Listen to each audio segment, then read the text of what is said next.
ಇದು ಪಾದವನಿಟ್ಟ ನೆಲವೇ ಸುಕ್ಷೇತ್ರ ಜಲವೇ ಪಾವನ ತೀರ್ಥ ಸುಲಭ ಶ್ರೀ ಗುರುವೇ ಕೃಪೆಯಾಗು. 12ನೇ ಶತಮಾನದ ಬಸವಾದಿ ಪ್ರಮುಖರನ್ನು ಸ್ಮರಣೆ ಮಾಡಿಕೊಂಡು ವೇದಾಂತ ಕೇಸರಿ ಮಲ್ಲಿಕಾರ್ಜುನ ಶ್ರೀಗಳನ್ನು ಸ್ಮರಣೆ ಮಾಡಿಕೊಂಡು ನಾಡಕಂಡ ಅಪರೂಪದ ಸಂತರಾದ ಸಿದ್ದೇಶ್ವರ ಅಪ್ಪಾಜಿಯವರ ಪಾದಕಮಲಗಳಲ್ಲಿ ಹಣೆಮಟ್ಟಿದು ದೇಶದ ಮಹಾನ್ ಹಬ್ಬವಾದಂಥ ಶಿವರಾತ್ರಿಯ ಶುಭಾಶಯಗಳನ್ನು ತಮ್ಮೆಲ್ಲರಿಗೂ ತಿಳಿಸಿ, ಶಿವರಾತ್ರಿ ನಿಮಿತ್ತ ಕಾರ್ಯಕ್ರಮವನ್ನು ಹಮ್ಮಿಕೊಂಡು ಇವತ್ತಿನ ವೇದಿಕೆ ಮೇಲೆ ಆಸೀನರಾದ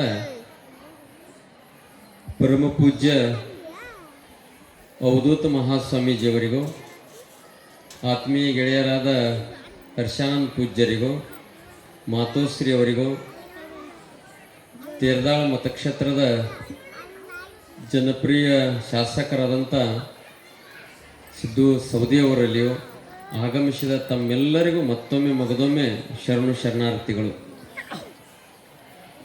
ಶಿವರಾತ್ರಿ ಅಂದ ತಕ್ಷಣ ನಮ್ಮೆಲ್ಲರಿಗೂ ನೆನಪಾಗೋದು ಶಿವ.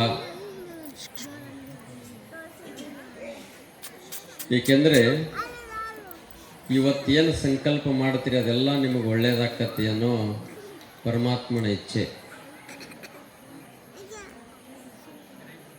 ಏನೋ ಅಲಂಕಾರ ಇಲ್ಲ ನಮ್ಮ ಶಿವನಿಗೆ. ಒಂದಿಷ್ಟು ವಿಭೂತಿ ಒಂದಿಷ್ಟು ಪತ್ರಿ ಆದರೆ ಸಾಕು, ಅವನ ಪೂಜೆ ಮುಗಿಯುತ್ತದೆ. ಅದಕ್ಕಾಗಿ ಶಿವರಾತ್ರಿ ದಿವಸ ತಾವೆಲ್ಲರೂ ಇವತ್ತು ಉಪವಾಸ ಮಾಡ್ತೀರಿ. ಈ ನಾಡಿನ ಸಂಸ್ಕೃತಿ ಎಷ್ಟು ಅದ್ಭುತ ಅದ ನೋಡಿ.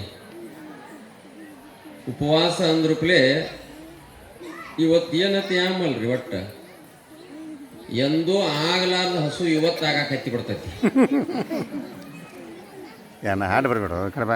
ಬೆಳಗಿನ ಹಿಡಿದು ಒಟ್ಟು ಏನು ಮಾಡ್ಯಾರಿ ಹಸು ಹಂಗಾಗತ್ತೈತ್ರಿ. ದಿನ ಒಟ್ಟು ಊಟ ಇಲ್ಲಕ್ಕೂ ನಡೀತಿರತಿ.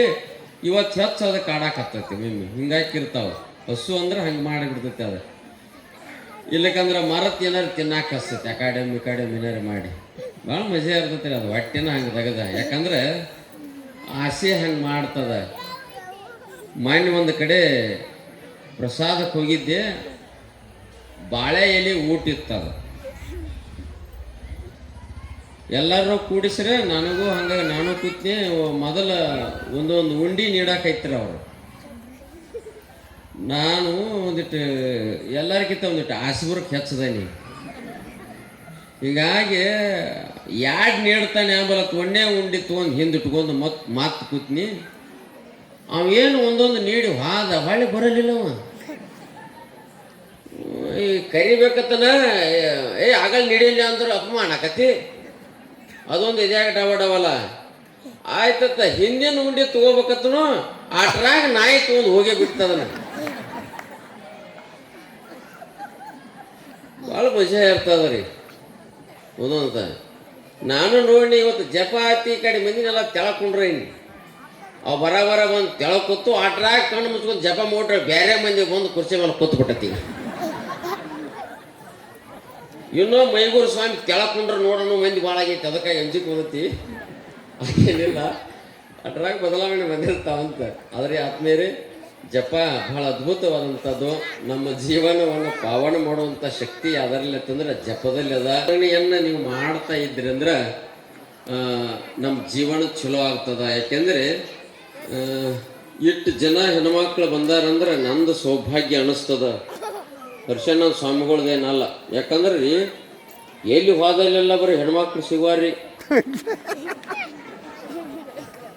ಒಟ್ಟ ಹೆಣ್ಮಕ್ಳು ಸಿಗಂಗಿಲ್ಲ. ನಮ್ಮ ಕಂಪ್ನಿ ಒಟ್ಟು ಕಟ್ಟಿಗೆ ಆರಾಮ ಐತಿ ನೋಡಿ. ಒಟ್ಟ ಅದು ತಿಂಗಳು ಎಂಡ್ ಆಗಾಕ ಬತ್ತಂದ್ರೆ ಹುಡುಕಾಡ್ತಿರ್ತಾರೆ. ಪಾಸ್ಬುಕ್ ಎಲ್ಲಿ, ATM ಎಲ್ಲಿ ಅಂತಂದ್ರೆ. ಯಾಕಂದ್ರೆ ಜಮಾ ಆಗೈತೆ ಅಂತ ಅಲ್ಲಿ ಅವಾಗ ನೋಡ್ತಾರ ಅವ್ರು. ಒಟ್ಟು ಎಲ್ಲಿ ಹೋದಲ್ಲೆಲ್ಲ ಹೆಣ್ಮಕ್ಳು ಸಿಗಂಗಿಲ್ಲ. ನಾ ಹಂಗ ಗುರುಗಳ ಜೋಡಿ ಮಾತಾಡಕ್ಕೆ ಹೆಣ್ಮಕ್ಳು ಜಾದು ಏನು ಮಾಡ್ಯಾರಿ, ಭಾಳ ಅದ್ಭುತ ಮಾಡ್ಯಾರಿ. ನಮಗೊಂದು ಏನಾರ ಮಂತ್ರ ಮಾಡ್ತೀರ ಆ ಕಡೆ ಮೈಗೂರು ಕಡೆ ಹೋಗಿರಿ. ಇನ್ಯಾ ಕಡೆ ಹೆಣ್ಮಕ್ಳು ಇಲ್ರಿ.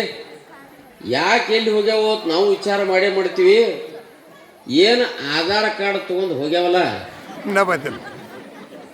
ಆ ಒಟ್ಟು ಗಂಡುಗಳು ಫೋನ್ ಹಚ್ಚುದು ಫೋನ್ ಸಕರ ಹೇಳುತ್ತಾವ ಅವರು ವ್ಯಾಪ್ತಿ ಪ್ರದೇಶದ ಹೊರಗಿದ್ದಾರೆ ಇನ್ನೂ ಒಳಗೆ ಬಂದಿಲ್ಲ. ನಾತನು 5 ವರ್ಷ ಇವಾಗ ಮುಗಿತೈತೆ ಕೂತು ಬಿಟ್ಟೇನೆ. ಎಲ್ಲಿ ಏನು ಮಾಡೋದು ತರುದು ಎಲ್ಲಿದ್ರಿ ಹೆಣ್ಮಕ್ಳು ಯಾಕಾಡು ಹೋಗ್ಯಾವು ಏನು